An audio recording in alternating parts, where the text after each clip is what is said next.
Welcome back to Tailgate Talk with Aaron and Sean. This is episode number 5 coming at you. And we have a special guest with us again today, making his second appearance, and that is the K-Dog, Kermit Lovell. Woo! There it is. Slow response from the crowd, but we appreciate it anyway. All right, guys, episode 5, Chatter That Matters. I'll put that on here this time. And what we got first is flopping to stall games. Kids just, falling down. Just trying to pick up an extra first down or get a breather, get a either a substitution in or out. What y'all think about that? Since you sent this, I got on YouTube and I watched a video of a guy from northern Texas. Okay, there's 12 men on the field. He comes running off. They have like doubles to one side. He comes running off, falls like in front of the first receiver. As soon as the refs acknowledge that he's hurt, he stands straight up and walks off the field. Oh my God, he didn't even let him come out. He didn't even play, he got straight, literally stood straight up and walked straight off the field. So obviously, that one was one that that is that not should have been real. a flag, yeah. Yeah, we was down there at Virginia Tech against Old Dominion, and there was a kid that, Old Dominion was trying to do a hurry-up offense right before the half to score, and they was driving the ball down the field on Tech, and one of their players went down. The announcer went to announce that a player went down, and by the time he announced it, the player had got up and was coming off the field, and then another one throwed his leg straight up in the air like he was putting the ball and fell right on his back and started laying there, and half the crowd was laughing at him. Hey, man, some of them they can win Oscars with some of this. Yeah. So, I think they should, somehow know. If it's not real, they should be some type of flag, penalty or something. Give them 5 yards, something. Yeah, something needs to be done with it. Because you're starting to see it, especially on hurry-up offenses. Yeah. I remember last year, Tennessee, when they was running that fast-paced, man, their fans would get so mad. I'd say if anybody would know what to do about it, it'd be Oregon. They've had it done to them so many times, the history of the hurry-up offense. And, there's got to be some way you can penalize them, leave it up to the umpire's discretion, whether he thinks the kid's really hurt or not. But that's a hard one to call. Do you take time off, penalize them? What would be the better thing to do? I think there's something they could do, whether it be if their defense – give the offense 10 more seconds on the clock, or if your offense and you find out that that's what it is. You can tell, honestly. Yeah. You can tell sometimes. Sometimes you can't tell. A kid may really be hurt. Yeah. But if it is if they're pulling the old Oscar out on the field, take 10 seconds off the clock at that point or something other. If you're the losing team, if it's a tie ball game, the other team might need that 10 seconds too. But some way, there's a way to do that. All right, guys. Should a game be called early if a team is winning by a super large amount? I actually seen something about this too. I seen last year the IMG Academy in Florida. I guess y'all know who IMG is. Yes. They played a team out of Toronto, maybe Toronto Prep or something. At halftime, it was 96-0, and they called the game at halftime. In a situation like that, I think it's pretty fair that you call that game at halftime. Yeah, you need the mercy rule, but it happens around here. Lord it was that one was 80 something. 83-6 was the score on that one. Man, and with the running clock. That time's not stopping, and you know how fast a quarter can go by when the clock ain't stopping. You're just playing 12-minute quarters the way it is. They'll leave it alone. Records are meant to be broken. That's what they say. Yeah. But I tell you right now, Deion Sanders set one that'll never be broken, I think. He took a one-win team won with them, and also is the only coach to do that, and also bat like over 500 in a World Series game. And beat a ranked opponent. Yeah. No, it'll never be broken. And I listened to them the other day, and they asked them which sport was the toughest for them, and they compared football and basketball and all this, and he actually said football was the easiest. He said baseball was the hardest, and hitting a batting average of that and playing football too, that's extremely tough. Yeah, I'm pretty sure Dion had he's the only person ever to have an interception in an NFL game and hit a home run in a World Series in the same I'm week. sure he's got a lot of those kind of things. That was a thing. Yeah. And he got up there and admitted, he's like, what other sport can you get up there and fail 7 out of 10 times, but the 3 times you done hit and you done good. Yeah. Yeah, he's probably got a lot of those things. Weather delays and cancellations. We have had a lot of those recently. Especially in Tennessee, Greenville's had 2 of them now. I'm thinking, somehow does it hurt them or what? I mean, or are they actually giving them points and giving both teams the win? Well, that's 2 no contests, right? That's what they did on the DB game. No contest. Game, okay. I know that's for a fact. And then the Alcoa game, they were tied at 7 when they called it. I mean, you got to do something. Yeah, I agree with that. You got to finish it somehow. I mean, if it's not safe to play the game, if there's lightning, whatever, I say call it for the night, but I mean, you got to play it somehow. I think it's not fair to either team. If, like a no contest, I mean, say you have a huge game with heavy playoff implications or it's like district game, district play, and you got to beat this one person to get in the playoffs or win the district or whatever. Yeah. I mean, I don't think you can just. Well, call I mean, either game. way, even if it's not a district game, I mean, you would think the power points is going to be big, one way or the other. Especially like if you're a team that's playing up. Yeah. And a lot of people don't think about it. They say, it's just the first game, against Dobbin Bent. And then the next game they're playing against a powerhouse team and hanging in there with them 7-7. Man, what a win that would have been. Games like that, I think you got to come back and finish them the next day. I mean, because that's going to hurt you big time. And you don't think about playoffs right now, but this is setting you up for the playoffs. Yeah. It could be a big factor at the end of the year. But, that Greenville team, how much would they wanted a chance to beat Alcoa? That's bragging rights because you're beating the team that's just won the last 8 in a row state championships, and they've had 20. They've been there 21 times. They won 21 out of 36, I think. Yeah, 21 out of 36 appearances. Crazy. And it's unreal. So I mean, you win a team like that, and then you look back at the DB game.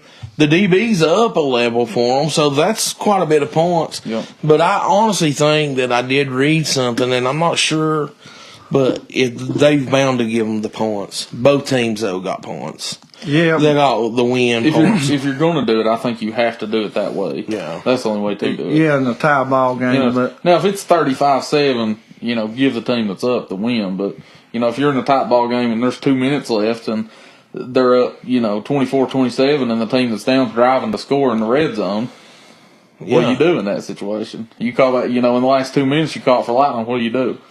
You never know what could have happened in that game. Yes, where the what ifs comes in, Yeah, a team down by 2, like you saying, got the ball on the final drive. Man, that's crazy. I'd hate to lose a game like that. Yeah. That could be the worst. And that's like I said, like my senior year, we played Union. We talked about this before, but we played Union and we were down. I think they got up on us like 12-0, and right before halftime, we went down and scored. Got a 2-point conversion. It was 8-12. We went in at halftime. We just built all this momentum, just worked our guts out to get this touchdown. Go down the field, score, 2-point conversion, go into halftime with momentum, and it gets called at halftime for lightning. Yeah. And that sucks. Like, we could have won that game. We all thought we really could have won that game. after we got rolling, it's a hard loss to take. Yeah, and now you're like, Well, yeah. what if it didn't happen? Yep. You know, was it our day? Was it our day? Because obviously you felt like it was. Yeah. Yeah, I mean, we thought we could win. And didn't y'all win state that year? No, that was my senior year, so that was 2015. We got beat in the playoffs by Patrick Henry. First round at Clintwood, last game ever. I remember that It was a game. good time. Patrick Henry was really That good was that tough. year. Their running back was really, really good. Yeah, they had that real good hard-nosed runner. I can't remember his name, but yeah, he was tough. I can't either, but I think he wore like number 2 or 3 or something like that. It was a single-digit number. Their quarterback ran good too. They ran like option stuff, I think, if I remember right. Yeah, that kid, man, he hit the whole hard. Yeah, he had gigantic legs. Well, Southwest Virginia football week 3. This will be Ryco 32, Homeacre 40. What a game. What a game. I went to that game. We get in there. You know, getting to Ryco is nothing easy to do. I drove on gravel roads it felt like I drove for like 6 hours. You know, I got a pregnant wife. She wasn't happy. You know, we're on these. A gravel road? Was you really on a gravel road? I promise. I'm not even joking. I called Kermit. You must have cut off like in Duffield. I put the directions in my phone because I ain't been to Ryco since I was in high school. That was 9 years ago. Did it make you turn off in Duffield? Yeah, I turned left right there at McDonald's. At the store, yeah. I turned left right there. I go back through there, and it took you across the Brick Road Church. Yeah, that's exactly where I was. And then I go it said turn off on like McLeod Road. So I turn off. Well, I turn off and it turns into a gravel road. And then all of a sudden I see like these gigantic like spray painted keep out posted signs. And I was like, I ain't getting shot, you know, like I'll turn around. So I turned around trying to find my way another way. I get up on top of this mountain, you know. I drove like 9 hours on these gravel roads, hiked 40 miles through the woods, you know, camp, all this, you know. Had to kill a deer to feed my wife, and then finally made it to Ryco. But, you know, it was a trip. I'm telling you. That was that was almost more eventful than the game. It's no wonder we didn't hear from him till Monday. I didn't have service for like 4 days, you know. But we was roughing it, you know. Yeah, and that gravel road, it's a 1-lane road up a hill, and it's a Grand Canyon over the side. Yeah, there's no guardrails, no nothing. There's no way to get around anybody. He was camping on the backside of Nitro Tunnel. It was bad. But I finally get over there. We go in. I got there right as kickoff was happening because I got lost. I would have been there way early. But nowhere to sit. I mean, the bleachers were completely full. You couldn't fit another person on either side. There was nowhere to stand against the fence. I mean, everything was full, you know. And I was like, I got a pregnant wife. I got to find a place to sit. So we finally find us a little place to sit, man. But I'm telling you, I've not seen that many people at a ball game, and I couldn't tell you how long. I mean, seriously, like I've since I graduated high school, I've not been to a super lot of ball games. I went to some Ridgeview playoff games, you know, a couple years back. Those games didn't touch the people that were at this one. Yeah. I'm telling you. I mean, it was packed out. Well, this game was highly anticipated, and a lot of people knew that this was game of the week. And it was electric. It really was. I mean, anything that happened, the fans were going crazy. I mean, a 2-yard game, they were losing their minds, you know. And I mean, we tried to tell Channel 5, and I don't know why they didn't show up there. You know, they had to stop at Gate City. They was probably afraid they'd get lost like you trying to get there, probably. I did see Channel 11 there. Shout out Channel 11. Yeah, man. I see him in his little jersey. But I'm sure Channel 5 had somebody come by. I don't know. I didn't see him. I was there. They may have called WJHL, hey, can I borrow some film? I don't know. Man. That's what I'm talking about right there, man. Southwest Virginia, single A schools, stadium plumb packed. Man, that makes you feel like it's back in the 90s, don't it? I told you, man, Daggone. Gary Collier's went out there, and he's not only built a fire into the team, but he's got the community rallying back around him again. But my takeaways from the game is that I thought neither team really had a size advantage. I thought, you know, on offense and defense, But there is like one gigantic kid at Rock Cove. He's absolutely massive. But other than him, you know, they matched up pretty well. I think he's still, you know, kind of learning his body a little bit. He's a freshman. Yeah, I mean, he's a massive dude. You can just tell he's young still. Yeah, his body's outgrown him when right he now. figures it out, though. Oh, he has he's potential. He's going to be scary. But both teams are super gritty. Like, they fought for every yard. There was nothing easy all night, which I love. That it kind of reminded me of, like, old school, like when I was a freshman in the LPD, you know, everybody had a tough defense and tough running backs, and that's kind of what it reminded me of. You know, you had to fight for every single yard you got. Quarterback for Honaker, he was number 1, stud. He could really throw the ball. He could run the ball. I thought he looked really good. I thought the whole offense really looked good. Ryko's quarterback is a junior. He's number 3. Him and the running back ran the ball really well. I thought his weakness was throwing the ball, which, you know, I left in the 4th quarter and you said he threw the ball real well. I know that he had one really long, deep pass that actually would have tied it up, but they missed the 2-point conversion. They brought it within 34-32. I thought it, in the start of the 4th quarter, I thought it looked really bad. Honaker came out and scored. Ryko turned the ball over, and Honaker goes and scores again. I thought it looked really bad for him. And then this kid from Ryko, that I don't know if he touched the ball the whole game, busts out like a 95-yard kick return for a touchdown. Everybody was going nuts. I couldn't even see what was happening. I had to like stand up on the bleachers and look over everybody. It was crazy. But after that, that's why I say Ryko looked one-dimensional. They run the ball super hard. I mean, they're tough to stop running the ball, but their weakness is throwing the ball. I think that the quarterback had I thought it was a really bad interception on 3rd down. Just threw the ball up kind of in between a few people. Honaker come down with it. Next play they come out, throw like a 40-something yard touchdown.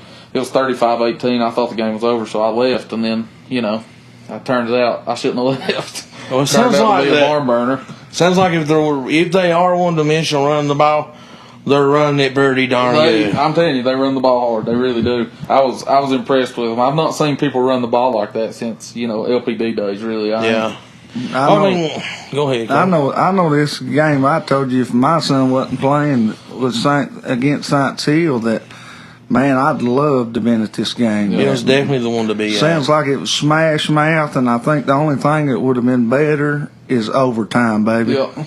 Overtime. Well, I mean, I know Rocco ended up on the wrong end of this one, but I mean they fell to a really good Honaker team. That's a fact. And I think now that this tells Rocco where you need to be if you're going to get out of regions. I agree with that. I mean, they're there. They're right there, ready to get over the hump. You know, and they can get into this state stuff. Realistically, that is. I think this year to get through the region, you have to go through Honaker. I think it's what it's looking like so far. I think I have to agree with that. I mean, and you know, Rycove already played them once. That could help them a ton in the playoffs. You know, to see what's going to happen, and I can't wait for a rematch if they have one. That'll be exciting again. Was they just one turnover in the game, or was I can't really remember. It was kind of. I didn't see like really half the stuff that happened because there was people standing all around me. I had to like jump up and down to see what was happening. But I know that one was like a pivotal turnover though. Yeah, the one where he threw the pick was really what I thought ended the game. Actually, when my wife was sitting right beside of me when he threw that interception and Honaker threw a 47-yard touchdown, I think. I mean, the kid just got killed in coverage, and the quarterback threw an awesome ball, touchdown. I looked at my wife. I said, "This game's over. Let's go." Because I didn't want to fight that traffic on them gravel roads, son. You know, I was ready to get the tent up and build a shelter for camp that night. So. You may have wanted to follow a mile. That's true, too. I should have stuck around. And you didn't have to worry about them coming in at you. That's true. I mean, everybody's going to be behind you going. Because they was all at the ball game. Yeah. But, that one turnover, that could have been the difference, Rocco getting the playoffs, so we can straighten that up, A game like that, it can be a turnover. It can even be a false start or anything. And I'm not sitting here saying that kid can't throw the ball. I'm not saying that at all. I mean, he can throw the ball a mile. I just think his accuracy struggles. And I'm not saying he's a bad quarterback. He runs the ball super hard, and I mean, he's a good ball player. You can tell, but that's just what I seen. I thought that's what ultimately got Rocco beat was they run the ball great, but their ability to throw the ball is. That's what separates Honaker from them. Honaker can do both. I thought that's what separated Honaker. So. Yeah, like you feel like Honaker done both of them better. Yeah, well, and I don't think they ran the ball as good as Rocco. I thought Rocco had a little better run game, but I'm saying Honaker was more well-rounded. They wasn't as one-dimensional. Well, I mean, I think the Rocco kid obviously has a great command of the offense. No doubt. And everything, and he's a leader, so. And I'll go ahead and tell you, if it's 3rd and short, or it's 4th and 1, they're giving the ball to number 3. It's a quarterback sneak, and you ain't going to stop it. I'll go ahead and tell you. He's going to get it every time. Man, that was a good game right there. It was an awesome game. Rocco don't have nothing to hold their hand over. I mean, not. It was a measuring stick, and they measured up to it. And, I mean, honestly, you play the game next time, they may even win it. Yep. By a score or two. You never know. And then again, Honaker might win it by 2 or 3. Yeah. But honestly, I think Honaker's schedule or their district play is going to be a lot easier. So they're pretty much set in it now, I think. So Rocco, just keep working. Yep. You're probably going to see them again. No doubt. Either them or Patrick Henry. Patrick Henry looks like they're doing pretty good. So keep on rolling with it. Science Hill traveled to Big Stone Gap to face those Union Bars. And final score ended up being 26-7. But I'm here to tell you, the ball game was way closer than what the score shows at the end. I agree with that. On it, so let's get our resident Union Bears fan on this one. Yeah. What you got, Kermit? What do you think? I tell you, this game, I've heard people say that Science Hill was a little soft, but man, they come in there and they played hard-nosed ball. I expect them to throw it deep down the field most of the time, but they didn't. They throwed when they needed a first down. He rolled out of the pocket and throwed when he needed to pick up some yards, get a first down. But other than that, man, they run the ball hard, and Union played their tails off. And, it was 13-0 going in at halftime, and then Union comes out.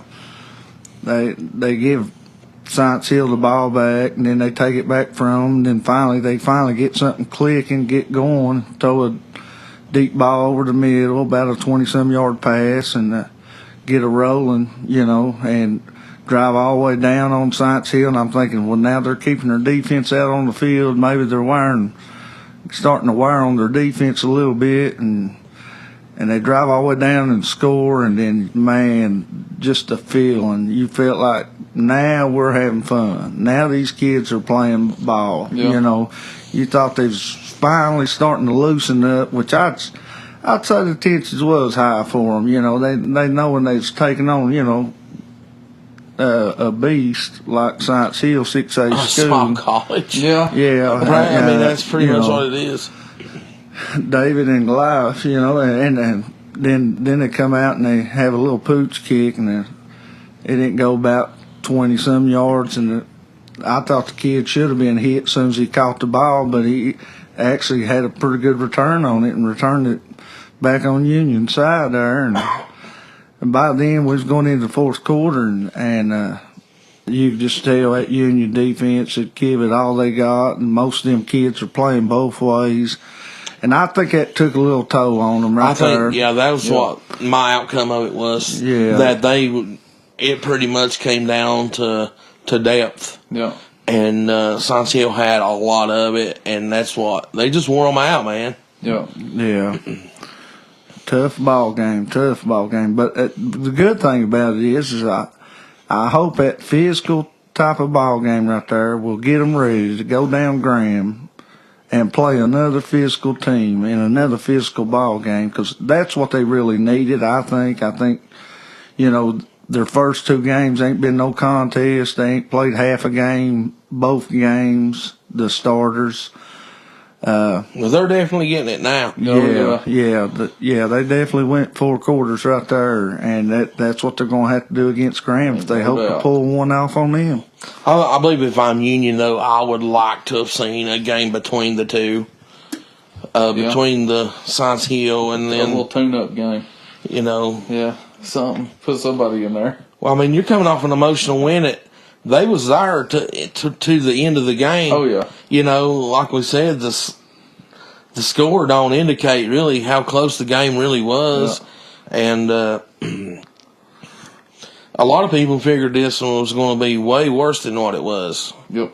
And the big thing about it is, you know, you take an emotional game like this and a loss, and then you say, well, how's these kids going to respond? You know, are they going to hold their heads up when they go to Graham, or are they just going to, you know, start falling apart? And this is where you're going to see the character of that Union team, how they're going to come out week in and week out. And then not only Graham, I mean, right after Graham, you've got Gate City coming to town too. I mean, this could make or break your season right here, you know, depending on how your kids respond to this. I don't think it's going to break them. Well, you know, 2-3 big games in a row, you lose 2-3 big games in a row like that, you know, you don't know how them kids are going to respond. Yeah, I mean, the Science Hill game, they're going to load up on points either way. I mean, they're going to get quite a few, which I don't know. I don't know how it works. I think in Southwest Virginia now, that's what I don't. That's one thing I don't like is if you're a double A team and you play down on a single A team and beat them, you still get the same amount of points. That you know, and that's not right. No, it sure ain't. It's not right. I think Union really could have won that ball game, no doubt. Oh yeah, and they was there too, dude. I think so. But I mean, man, they was just outnumbered, and it finally took a toll on them and got them. But that was another good game. Like I said, a lot of people didn't think it would be that close, and Union proved something to the boys. That's what I was about to say. I hope that the Mountain 7 teams don't look at this and say, oh man, Union got killed by Science Hill. Because all the rest of these Mountain 7 teams would get dominated by Science Hill. Because what I'm fixing to say, that's exactly what I was fixing to say. If you take Science, I mean, it proved to me what Union really is. Exactly. And I've heard people talking, you know, all week leading up to that game, Science Hill come over here and put 50 on Union. Science Hill do this, Science Hill do that. Those cats held them to, I can't remember the exact score when the fourth quarter started, but I thought that's when they kind of took the 13-6. Yeah, 13-6. I mean, that's what I'm saying. I thought that's when the wind kind of got took out of themselves, you know. In the fourth quarter, that's where they fell out. People started giving up, you know.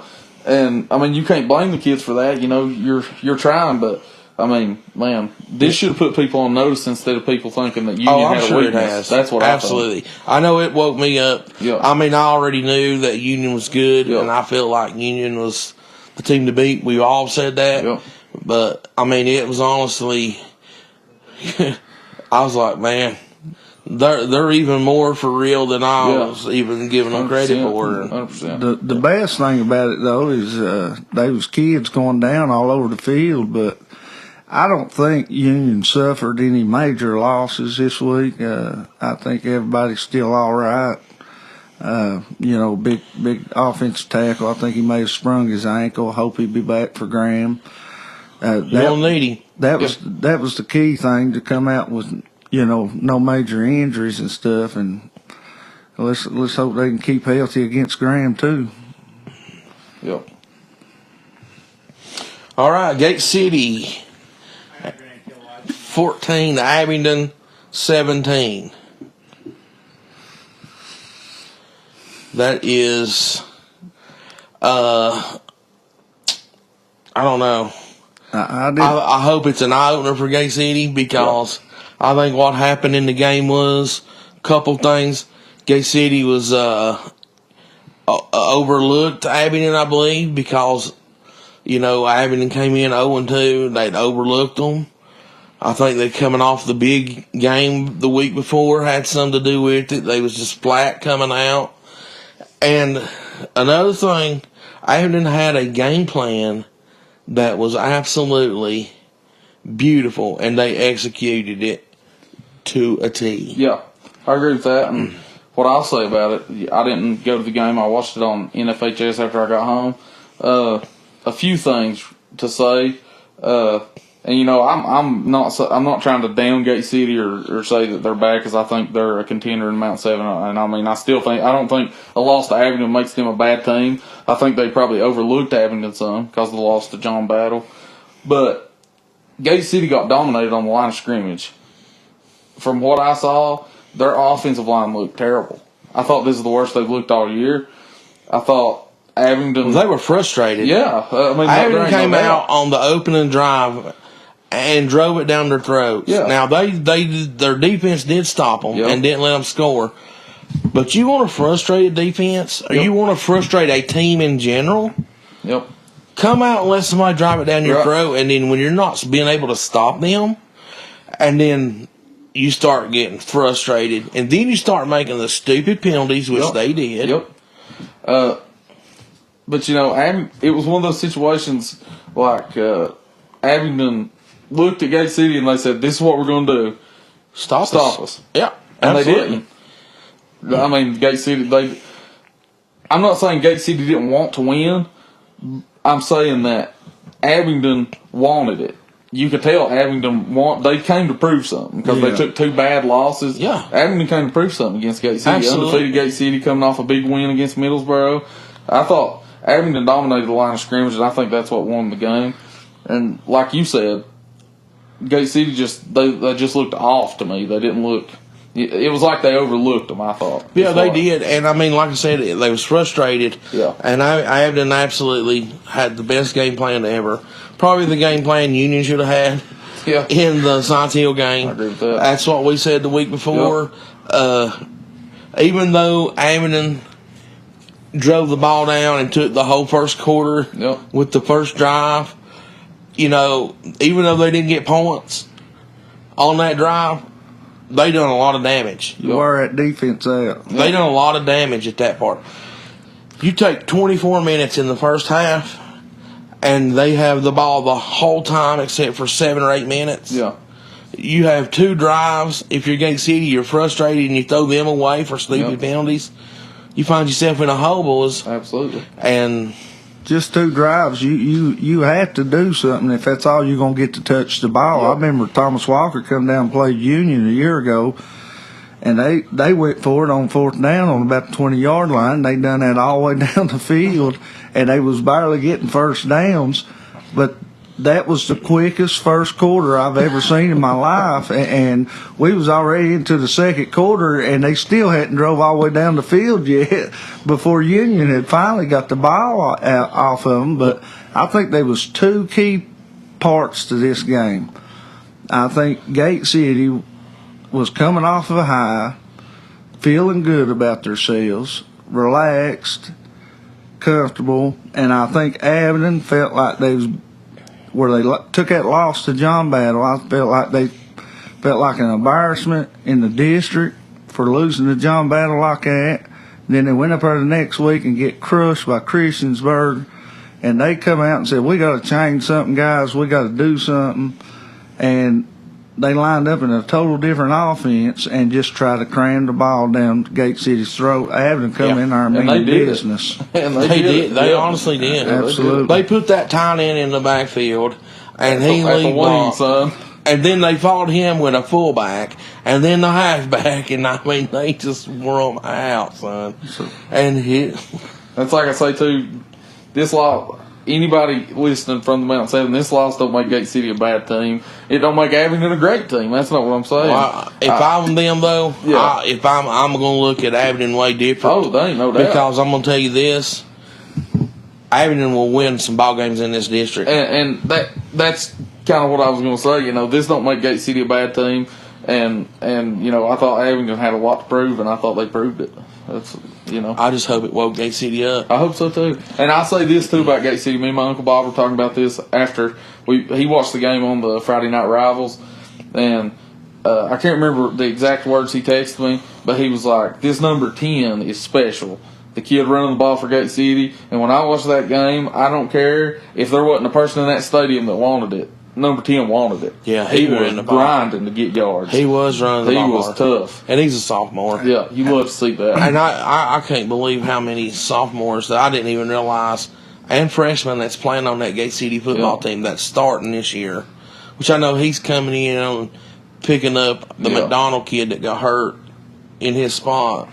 But, I mean, it would have been nice to have the 1-2 punch there. No doubt. On the depth and everything. Oh, yeah. But I think Aberdeen is one of them teams you just don't know how they're going to show up, because we went and watched them last year against Ridgeview, and Ridgeview was really good last year.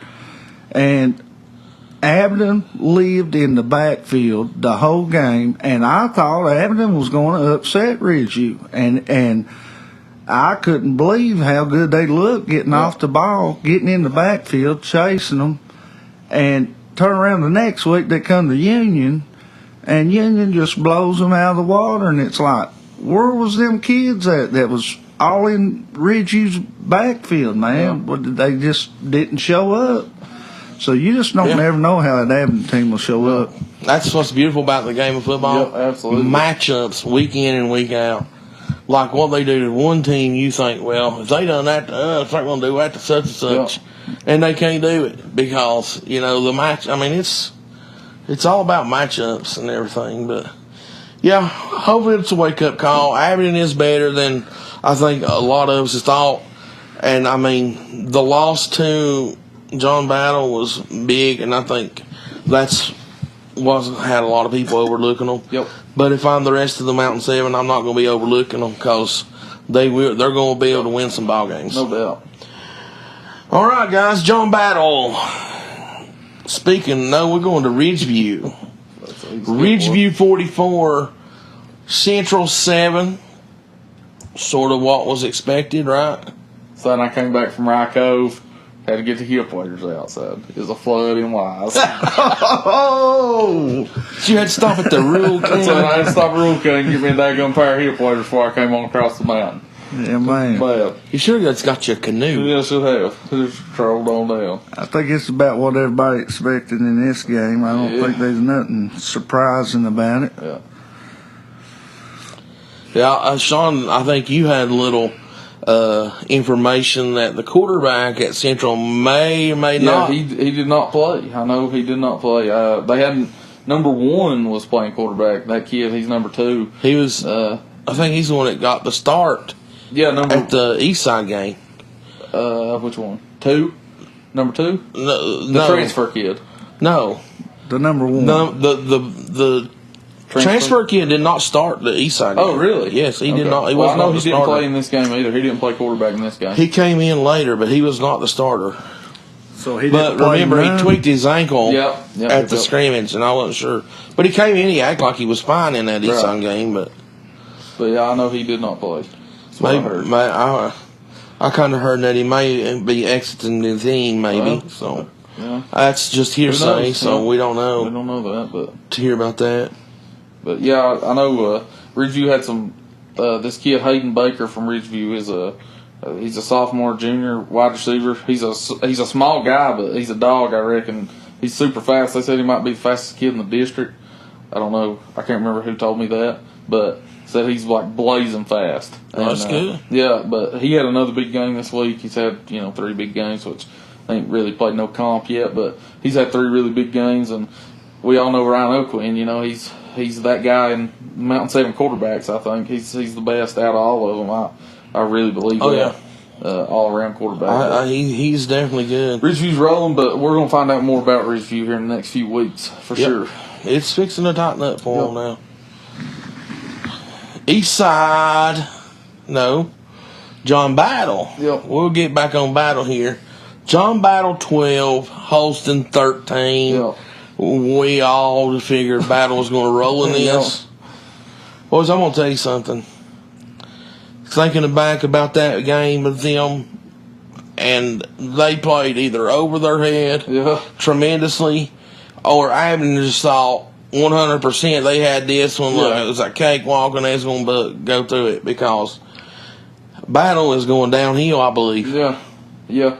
Do we know how many interceptions were thrown in this game? I know last week there was a bunch. I do not, but he did the week before. Yeah, there was a bunch. So I'm not sure. I'd like to see that, just to know. Come on, Battle. You gotta let us know, man. Your identity's like. It's so hard to call anything now, but Gate City got beat. Ridgeview's not really played nobody. Union has one loss, but it's to a powerhouse. It's so hard to call the district now when you think you have it figured out. It's another turn. Yep. Where is that Mean Green at? I mean, come on now. I think Kermit's having to put his jet uniform back got to put my jet jersey back up in the closet. But this is, John Battle, they come out to prove something that first game. Evidently, they've turned it off since. Yeah, I tell you where they're at. They're over trying to get that boulder out at pond. They rode in there on that game. They better leave that in sinking. So they're trying to get that out so they can use the same one, boys. There's other rocks on the hill. Yeah. East Side 13, Riverside, Riverview. Which I can't remember which one. Out of West Virginia. Yeah. East Side wins this game 13-7. That makes them now 2-1. 2-1, yeah. And so East Side's already done better this year than what they did last year, so it's an improvement. And as long as they can keep improving, man, looks like they're going to be there in the mix of things. Yeah. Thing about this East Side team, man, they don't blow nobody out the water. They win by 1-2 points. Yeah. But I tell you what, a win's a win. That's all you can say. Keep on pushing, East Side. I'll take it. Yeah. Yeah, man. Any way you can get it, I take it. Yeah. Tough games. Tough bus rides, too. Yeah, really. Yeah, they've had two in a row. Terrible ones early in this one. So, my gosh. Yeah. Maybe the score ain't as bad as you Maybe think not. it is. I mean, I honestly, which I think that River team over there, they'd actually had won a couple games this year, I think. So they're not. They're not River team. Well, Riverside, Riverview. I'm not sure what they're called. West Virginia. Sites Hill, when they come to Union, they brought 5 charter buses. You figured they could give at least East Side one of them. Let them borrow one. That way they can have a decent ride. At least they need one. They've sure needed it, I'm telling you, these last two. All right. John I. Burton Raiders versus the Patrick Henry Rebels. I'll tell you and it was 60-7. The John I. Burton Raiders are really rolling. They're just rolling in the complete wrong direction. I've tried to tell you. It's hung in reverse and they can't get it out. Yeah, it's not looking good. But they did score 20 points. I mean, how in the world? Well, I don't know. You talk about ending them games early and stuff, at least coach ought to be able to throw in a towel or something, Yeah, maybe that's the answer. I'm pretty sure they could, but I mean, honestly, man, I just feel bad for them. I really do. I do too. I hate it for them. I They're want just- every team around here to do good, but man, They're so little and they're just I think they're a really young team. very. They seem to be, very young. And I mean, honestly, Patrick Henry in that jamboree was not very, very impressive. No, I didn't either. think they were like great. Even on the other teams they played. Yep. Yeah. I mean, they hung and they stuck around, Yeah. and scored some, on them. But I mean, Looking at Norton, no, it wouldn't surprise you if they didn't have a JV player or two playing on that ball club. Yeah. 11, I'd say maybe several of them. Yeah. maybe 22. Yeah, they're not very big at all. And I do know Norton's their quarterback that would have been the starter. He tore his ACL before the season started. I do know that.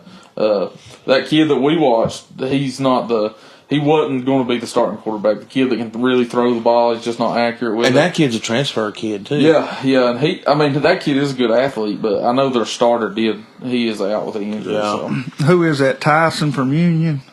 Not sure. I think he comes from Union. That kid, man, he's a heck of an athlete, but I'm not sure if that's where he needs to be at. Yeah, I believe his name is Tyson. maybe. Yeah, he was a heck of an athlete. Can absolutely kick a ball. Really? Yeah, he could punt when he was in Peanut. He was punting better than the big kids. But yeah, he's an athlete. I just don't think he needs to be at quarterback. Calling John Alberton Raiders. You probably need to let this guy at least kick field goals for you. Because you're not going to score touchdowns. Oh, my goodness. I don't know if he can kick that far. Well, that is true. That is true. That is true. It's going to have to go from the other end. Yeah.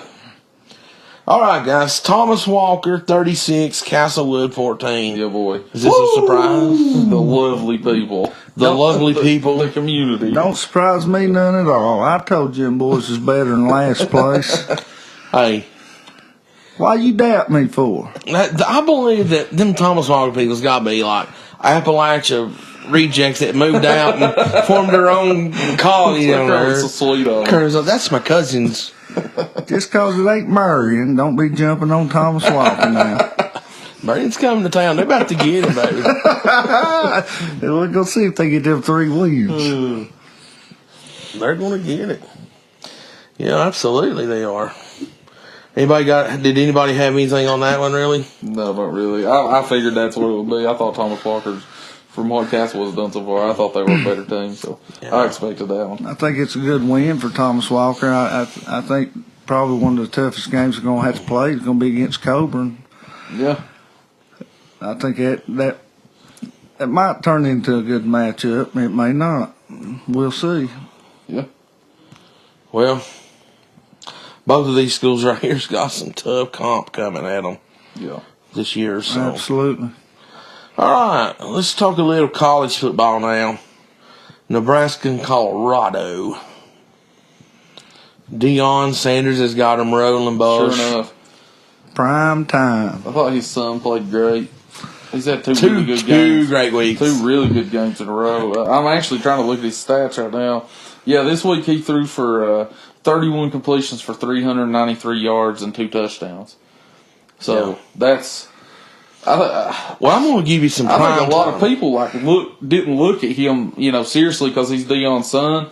But man, he come out there in the first game and threw for like 5-10 and 4 touchdowns. He's playing, dude. I know, that's what I'm saying. He is. I think people overlooked him just because of who he was, but man, I think he's actually really good. I really do. But I do too. But the thing is, I don't care if he's Deion's son. If you can't dance like your daddy, don't do his move in the end zone. Right. He needs to leave that lane. Talk to him. He can't do it like his daddy could. Oh, well, I'm sure he's going to practice it because he's going to get a lot more chances at it. Yeah, I think he'll score a little more too. And I'm going to give you some primetime Deion stuff, but I'm going to mention it after we talk about the next game. Okay. Ooh. So. That's all I got for Colorado and Nebraska. All right, then. Let's get into this Alabama-Texas game right here. Let's do it. Hook 'em horns, baby. Hey, do y'all know where the 2 places that any Alabama fans cannot eat at anymore? Tell Sam. Texas Roadhouse and Longhorns. So I'm sorry, Uncle Bob, that you're not be able to eat no Texas Roadhouse and Longhorns for the football season anymore. But Texas rolls into town, hooked them. Well, Alabama's quarterback got happy feet quick, I thought. I can see Alabama fixing to go to a 2-quarterback system soon. I think he throws the deep ball really, really well. I thought he really can throw the ball. I mean, honestly, I think, ball. In my opinion, that's where it hurt him. Mm-hmm. Hurt him. I mean, the kid's got an arm he can throw, but I think when it comes to where you have to throw the ball, I think that's why they end up throwing a 2-quarterback system at him. And I do think that I do think he's a special athlete. I mean, he really is. Yeah. He's huge for a quarterback, too. He's jacked. The speed of the game, I think, right now, he's just not gotten accustomed to it. Yeah, he's just not used to it yet. But like week 1, it was a cupcake game. Yeah. So, it was probably a little faster than what he was used to in high school football. But, I mean, he played some big-time football this time. Yeah, but, man. And the game was even faster. And, it just blowed him away. Yeah, and I don't want to say that, that's the reason Alabama lost or that, their quarterback's the reason they lost. I'm not trying to say that to take anything away from Texas because Texas played a tough daggum game. Absolutely. That quarterback for Texas, man, he had the ball on a rope, and he was putting it wherever he wanted to put it. Yes, he was. The thing is, you go against a team with superior defense. Yeah. You have to hit the deep balls. Yeah. And he was on the deep balls. That's how you beat them. And I'll just be honest with you, Texas had to win this game. Yep. Because they've only got 2 other teams that's ranked in their conference. Yep. And more than likely, the time they play those others, they may just have one, Oklahoma. Yep. So to be in the playoff picture at the end of the year, they had to win this game. And I think, too, that people at work and stuff told me I was crazy when I said Texas would play with Alabama because they've played something before. Could you tell me a name, please? That would be Mr. Eric Todd. I figured he was like, "No, man, Alabama will kill." I was like, "I think they'll play with them, man. I really think Texas will play with them," and Texas did. So yeah, they sure did. I mean, honestly, I felt like Alabama would probably win the game, but you're thinking Alabama bold. Yeah, guys, Alabama's not that dominant, going to beat people up like they've always. Those days are over with for them right now. Well, the thing that really impressed me about Texas is they come in there, and even though they got ahead, they kept pushing, kept trying to drive the ball down the field. They didn't play safe. If you're going to be the SEC team, you can't go in there and play prevent and play safe. Yeah. You got to go out there and play 4 quarters and play to win. Yeah. And I was really impressed by Texas. You know, they never let up. Yep. They stayed right on them the whole time. And, absolutely. You know, and if you're the SEC, you may want to wake up, SEC, because, I mean, you let Florida State embarrass LSU, and then Miami's beat Texas A&M. Now, look, LSU had a huge comeback win against a tough team this week. Okay? Oh, yeah. Huge comeback win. Hey, listen. Who was it? Louisiana State? It was actually Grambling. Oh, yeah. First quarter was highly competitive. It was tough. First quarter was tough. Yeah, it was tough. Big game for LSU. But then you let Miami beat Texas A&M, and then, you know, Wake beats Vandy. I know it ain't that big of a deal, but and then it's Texas and Alabama. Yeah, SEC, they're coming after you. Honestly, the SEC does not look good right now. Nope, that's fact. As a whole. And I'll tell you who's starting to look better is some of the teams in the ACC that had not been. And so, you know, but speaking of Alabama not being the dominant team that they once was, you know what that probably means, right? Nick Saban's on his way out. He's going to retire. He might retire at the end of this year. And if he does... That's a big call. If he does... Yeah. Who's the hottest coach in college football right now?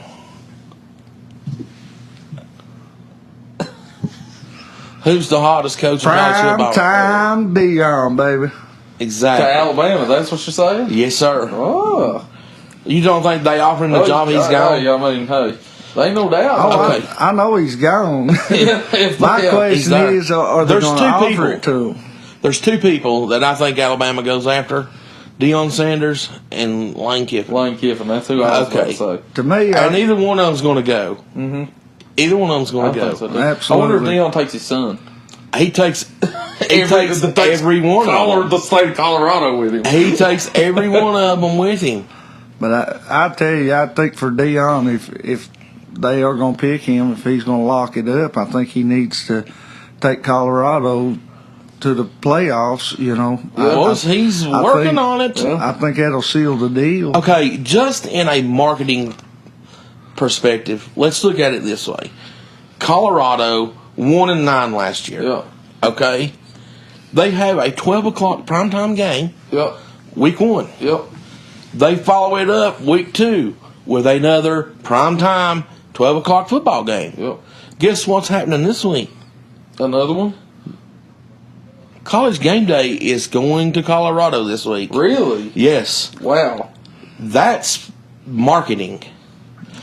I don't know how much Colorado's paying Deion, but he's worth 3 or 4 times more than what they're paying him. I guarantee you that. So, you don't think Alabama's going to go for him? Well, yes, absolutely. And if they do, he's going. And there's going to be so many people hating on Dion if he does leave.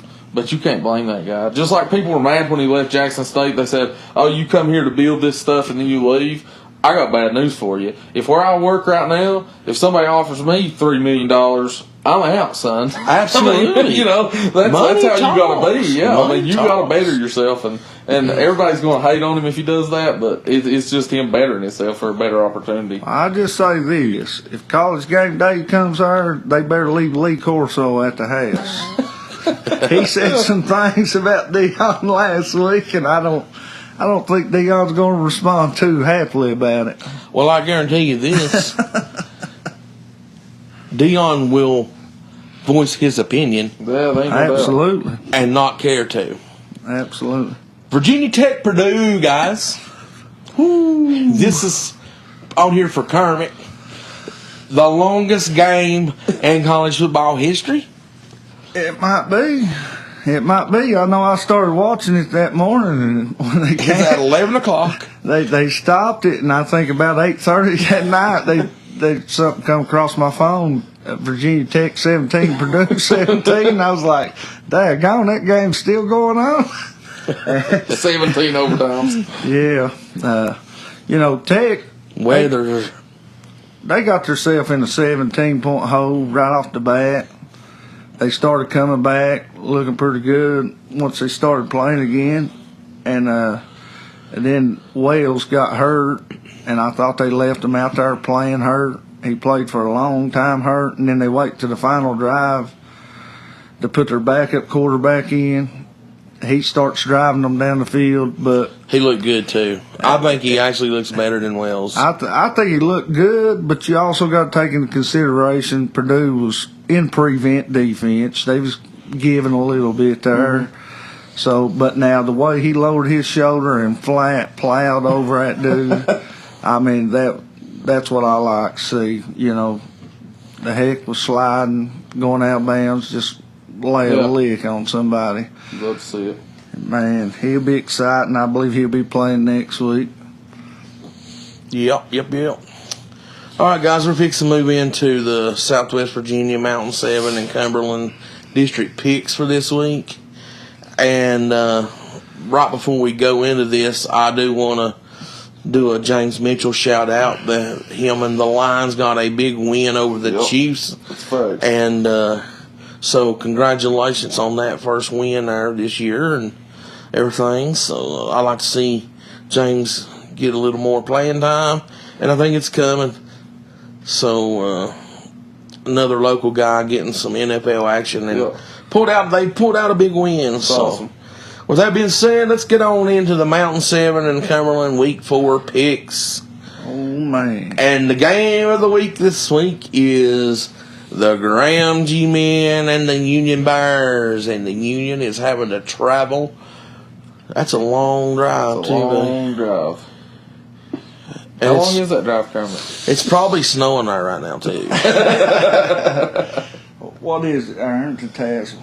It's a good ways. From Big Summit, yeah, you're probably looking at 2.5 hours. 2.5, that's what I said. 3 hours. 2 hours, 45 minutes. That's what I got figured. It's going to be a long trip. ways.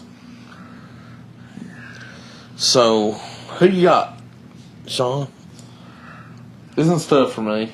I really want to see Graham beat. I really do. I want to see not just Graham beat, but a team from here beat Graham. From the Mountain 7, I want to see somebody beat Graham. I think Graham is a tremendous football team. They always are. They have great athletes. I do know the running back's out. I don't know how much of a difference that makes. I think that other kid that come in, he's great too. It's going to be a tough game. I'm going to take the Union Bears because I want them to win bad. I'm going to take them 27-24 in a close one, son. Field goal game. Field goal game, son. Kermit? I don't know how that kicker is, son, but I hope he's good or I'm going to look stupid. I figure we may go with a 2-point conversion game. There we go. But yeah, I think both these teams match up good together. I know Graham put up a lot of points against Reggie last year, but Union's pretty familiar with Graham. They know what Graham's going to do and all that. They've played them about every year for the last 10 years or so. And I believe that's the only thing that caught Ridgeview off guard last year is because they've never had to really go play Graham like Union does every year. But Yeah. I believe in these Union Bears, buddy. I really do. I believe they got a lot of kids out there with a lot of heart, and man, it's a tough task. Before you make this pick, go ahead. You got to think you don't want to poke Mama Bear now. I learned that the hard way. So. I'm not poking Mama Bear. You ain't got to worry about that. But week 3 I might poke her, but or next week after Graham I may poke her a little bit. But yeah, that's I'm gonna have to say I believe Graham is a tough opponent. Union held them to 17 points last year. I believe Union can do it again. I'm gonna say Union 20, Graham 17. I like it. I like it too. But I'm right here, boys. This game right here, Union really showed me a lot last week in that loss. Even though it was a loss, I think they're way better than what even we thought they was. And do I think that Union can win this ball game? Absolutely, I do. But I think they've got a little problem with kicking extra points. They've missed several of them, and I think that's what's going to get them this time. And I think Graham's going to win this game, 20-18. Okay. That's my pick on that. Gate City and Marion. It's homecoming at Gate City. Homecoming at Gate City? It's homecoming for Gate City. I got Gate City 42, Marion 14. Fired up for homecoming, coming off a loss to Abingdon. Gate City's got something to prove. I think they prove it this week. Well, son, they better be fired up about something, because they sure weren't fired up at last week. That's a fact. Are you crazy? You think Gate City can beat Marion? Marion? We're talking about Marion here. Aaron's favorite team. That's the one that comes. This going to be their second win of the year. Oh, yeah, I forgot. Iron promised they'll have 3, but no, I'm just joking around, guys. But I think Gate City, if you're Marion, this is not the team you want to see next. After last week, I wouldn't want to be seeing Gate City if I was Marion.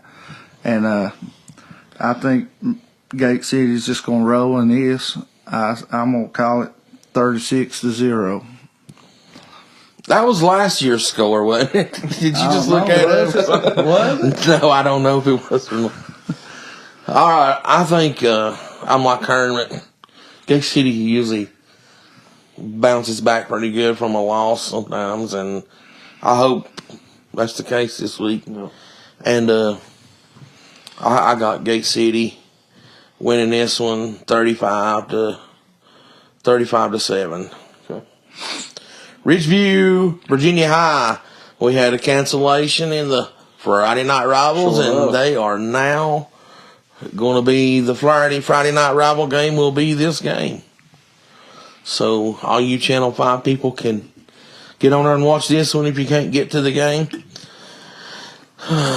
Kermit, let's let you go first this time, buddy. Well, I don't know. It seems like when them TV crews show up, the craziest things happen. It sure don't do good for Gate City. I think I'm going to cancel the one when they come to Union. Well, I think Ridgeview's a pretty good team, and but still yet to find out about Virginia High and the greatest secondary in the league. After they got 4 interceptions against John Battle, it's a wonder if they can shut down Ridgeview's quarterback. I don't think we'll see that many interceptions from him, but I do believe Virginia High's going to show up. I'm going to call it Ridgeview 27, Virginia High 14. Okay. Oh, okay. I wasn't expecting that one. Okay. Yeah. So Well, first, before I make a prediction on this game, I want to say that I thought it was ridiculous that Ridgeview didn't already have a game on the Friday Night Rivals being defending Mountain 7 champs. I know they're down, but still, I thought It's they not deserved, about that, Sean. I know, but I still thought, I still thought they deserved one. Somebody was on there twice. Who was on there twice? Gate City. Gate City was on there twice. But it's a rival game. But I know, but I mean, I'm just saying. I thought with what they done last year, they should have at least got a game. What's Aaron saying? You got to get a rival. That's what I guess. You got to be a rival. You're gonna have to get in a brawl with somebody. I guess. Something. Yeah, you got to be, ringing 30-pound cowbells or something. Yeah. But the big Jeep horns. Yeah, I'm gonna take Ridgeview. I'll take them 35-7, Virginia High. That's more like the way I see it too, because honestly, Ridgeview still ain't played nobody, and they're not. I think this will be the first test. This is the best team they've played so far. No doubt. But they're still not that good. Yep. They're still not that good, and Ridgeview's going to win this one big.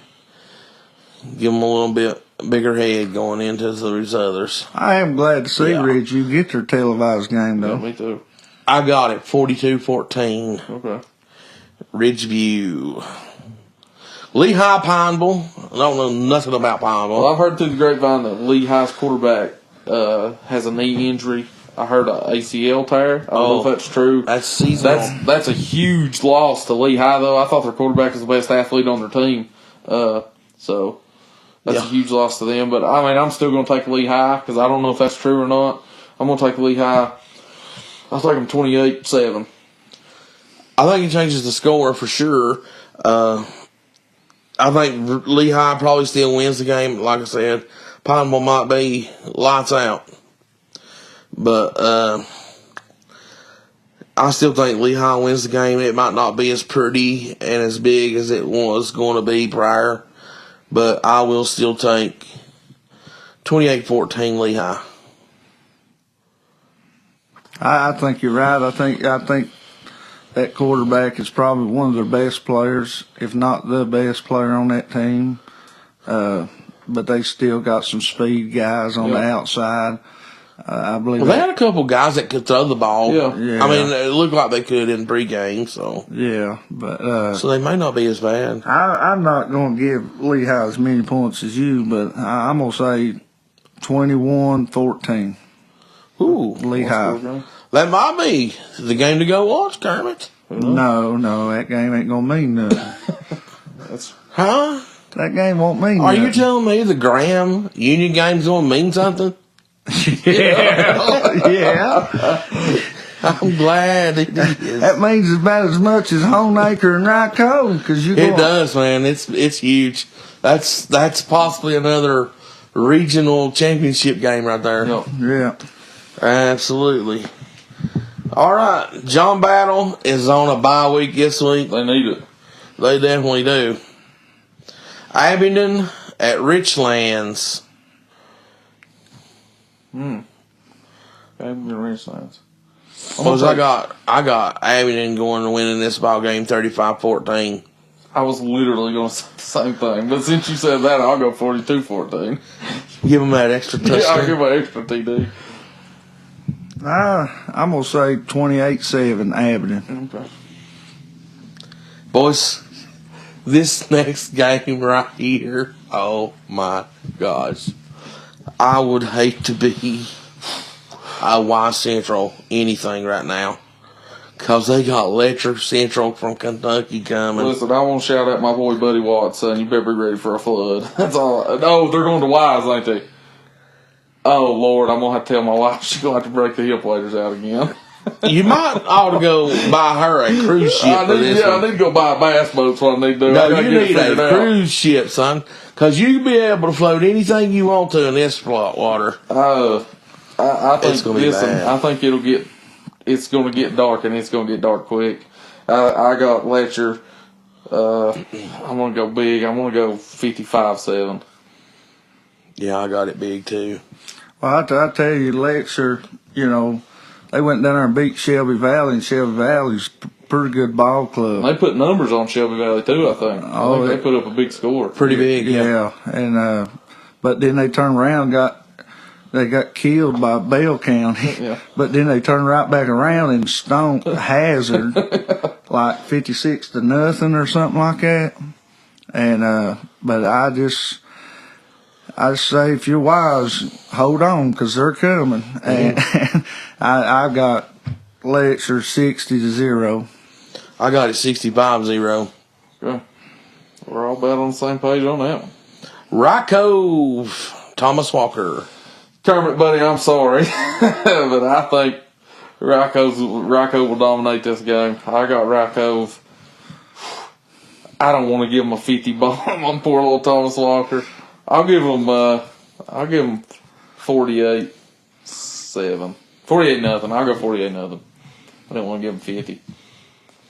I had it at 42-14 myself. Well, I think Rocco. Actually, I even thought about even 21, but it's probably going to be closer to what I said. I think Rocco's got a good coach. I don't think he's out just to run score up on teams. I believe by the time he scores 40, the B team will be in there. I believe I'm going to call it 42-7. Okay. It's respectable. Twin Springs, John I. Burton. I'm going to lean up in the mic and say this. Twin Springs by 1,000,000. They're going to win this game by a mile.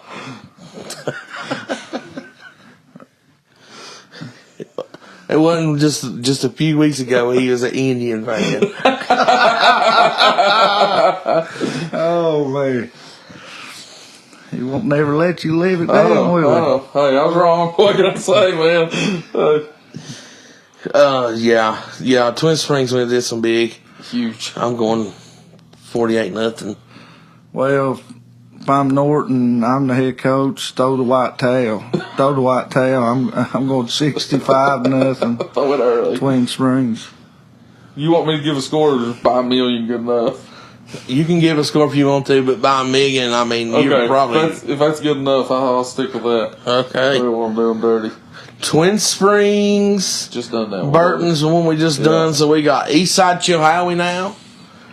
Guys, this is really going to tell us if Eastside's going to be competing in this single A and how they're going to match up when playoffs do roll around.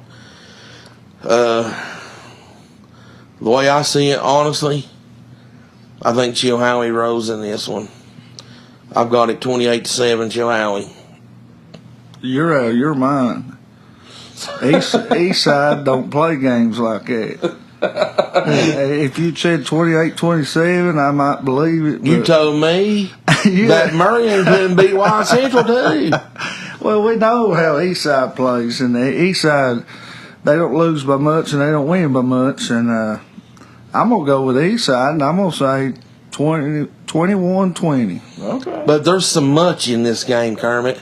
And they're playing Chilhowie, which is much better than anybody else they've played so far. Where's it played at? It doesn't matter. You're right. It don't matter. It's at Chilhowie. Yes. You're right. Another long bus ride for the guys.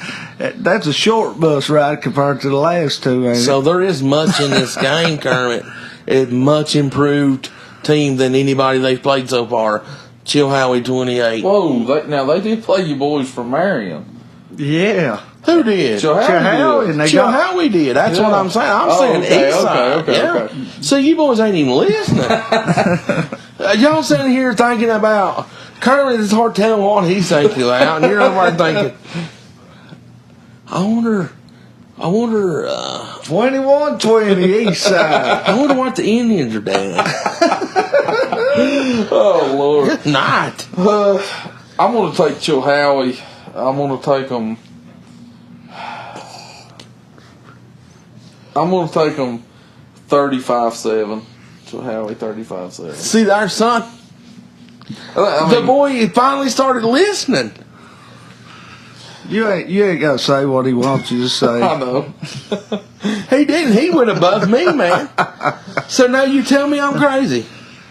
Well, I believe it when I see it. I tell you what's happening is he learned from the last time when both of you went against Marion. Oh Lord, they're world beaters. Hey, Marion for the championship, baby. they beat them. That's all that matters. All right, guys, we got Castlewood at Lebanon. I will say this: the reason why Lebanon is struggling, their quarterback is not playing. Yep. The one they had last year, the real good kid. I don't know if he's hurt, or just didn't come out this year or what. But he is not playing. But as bad as Lebanon has been struggling, they still win this game 35-0. I got Lebanon. I'll take them 42-7. Because I didn't want to pick the same score as you. That's fine. I got Lebanon 32-7. So everybody, all of us knows what's happening here. Yep. All right. College week 3 was only really one game. One good matchup, and that is going to happen in the swamp in the good old state of Florida. Yep. And it will be Smokey and them Tennessee Volunteers going down there to take on the Florida Gators. Big matchup for both teams, to be honest with you, because both of them kind of have had some struggles. So we're going to see where they're at, which one's what, who's got what, and everything. Milton's going to have to. He's going to have to show that he's consistent. Ain't no doubt. And start playing better, or my theory's going to come into play that he's not going to be the starting quarterback all year. Yeah. But I do feel like Tennessee is the better team here. It is hard to go into the swamp and win. I don't care if you're the world beater Alabama team at the time. And Florida's hard to beat there. But I am still going to go with Tennessee. And I'm going to take Tennessee in a tough game, 35-28. I think Tennessee didn't look too impressive last week with that big game. What'd you call that big game? Who they play? Austin. Oh, Austin Peay. Austin Huge Peay. game for Tennessee. Huge game for Tennessee. Yeah. You know, we had to call it out for Eric Todd, you know. A little bit They pulled it out going away pretty good, but it was close, man. I believe that was a little sucking up to the boss, wasn't it, Sean? Is Yeah, that what we call it? maybe a little bit. I think that's what we call it. Yeah, and but no, Tennessee's got a great coach, man. I like that coach. I'm not above getting brownie points, Kermit. Okay, but I like Tennessee's coach. He's a great coach. But going into the swamp, you're already down 2 touchdowns, and Tennessee don't bring no more than what they brought last week. I've got the Gators upset in Tennessee in the swamp, and I'm gonna call it Gators 28, Tennessee 24. But is it really an upset? Well, I think so. Florida ain't ranked, so yeah. Here's what I'm gonna say. It's still at the swamp, though. I'm gonna. And you ain't gonna get a paycheck next week. You know that, right? Here's what I'm gonna say. I'm gonna suck up to the boss a little bit here too. See, this man's wanting a paycheck. I'm gonna suck up to the boss a little bit. I think the swamp's a tough place to play. And for Eric Todd, I got the Florida Gators, and I got them big. I got the Florida Gators, 28-14, runaway score in the fourth quarter. I got the Florida Gators. I think they're Might tough. as well still and give them 35. I didn't see what I need to see from Tennessee. I got the Florida Gators, 28-14.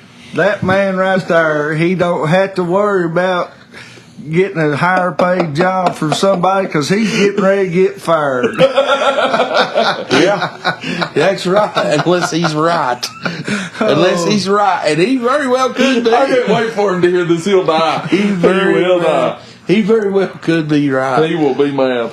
Well, guys, that's all I we do got. love you, Eric. I want to say that. Yeah. I've You got, better be sucking up until you find out. I've got something before we end the show here. I like to go back, 22 years ago in 2 days. I think for people who don't remember what happened, I was home with my wife, and she was in the shower. And the only reason I was home was because I was having to go to the doctor with her, and she was afraid they was going to put her in the hospital. And I was watching TV while she was in the bathroom getting ready, and she hollered at me and she said, Kermit, I believe something's going to happen today. And I hollered at her and I said, it is. It's the end of the world. Because the TV had flipped and, went to the airplanes crashing into the towers, and talks about the Pentagon being attacked and stuff like that. And she comes running through the house, about falls down. And, but that was a big moment. But 2 days later, I was blessed with one of the most beautiful girls that God could have given me. And I thank God for her every day, and I'm proud of her. And I just want her to know I love her, and her mommy loves her. She just moved to North Carolina. It's the first time she's ever been away from us. And I just want to say happy birthday, Cassidy. Mom and Dad loves you.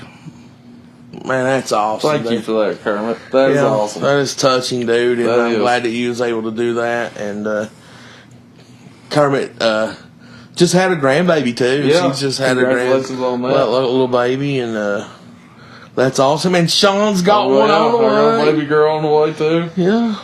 So. Maybe that means my troubles are going away now. I don't know. Something good's got to happen for me, too. But if nobody else has anything else, guys, we thank y'all for listening. Yep. Please subscribe to the YouTube channel. Love y'all. Hit that thumbs button on Facebook. And if you listen on Spotify, comment on everything. Let us know. Yep. Let us know what you think and everything. And be looking for a picture that may just come from your football field stadium. Because we're going to start putting up. Sean put a picture up at Rocco last week and everything. And I thought, man, that's cool. So we may be surprising some people, and you may see a picture from your all's stadium and everything. And I mean, anybody wants to chat football? Yeah, I love talking to anybody. Yeah. I'm a people person. I mean, I'm not trying to say I'm some celebrity that somebody want to talk to. I'm just saying, if y'all want to talk, feel free to come up, chat, whatever. Yeah, absolutely. Guys, we love y'all. We appreciate you for listening and taking the time to listen. Like we've said before, we're not professionals. We're just some guys that love talking sports and love talking football. And it's not like we don't have anything else to do, so we just get on here and do this. But anyhow, we'll be back on next week. Yep. And until then, we'll catch you next time. Catch you next time.